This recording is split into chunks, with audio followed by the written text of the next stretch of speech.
Nous commencerons cette vidéo en rapportant des nouvelles controversées apparues au cours des dernières heures impliquant le conseil d'administration et un joueur de Barcelone, et cela a divisé de nombreuses opinions parmi les supporters des culés. Beaucoup soutiennent la décision du conseil d'administration des Blaugrana, tandis que d'autres y sont complètement opposés et pensent que le conseil d'administration fera une erreur s'il le fait.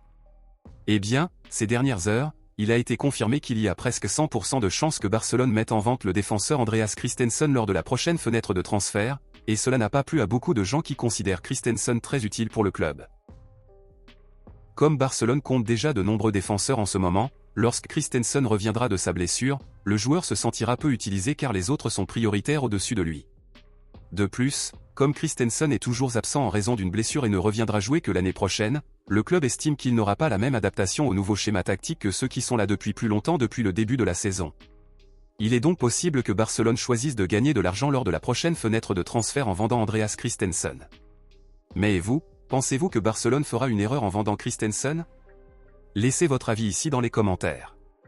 Passons maintenant à l'actualité principale, bombe exclusive de dernière minute. L'un des principaux sujets entourant Barcelone en ce moment est la possible signature d'un remplaçant pour Robert Lewandowski, et comme nous le savons déjà, Gyökeres et Haaland sont deux noms comme option pour cela. Cependant, outre Gyökeres et Haaland, un autre nom a commencé à s'imposer dans les réunions du conseil d'administration du club à cette époque, principalement parce que ce joueur pourrait être signé gratuitement car il est en fin de contrat avec son club, et nous parlons de l'avant-centre canadien de 24 ans, Jonathan David, qui joue actuellement pour Lille en France.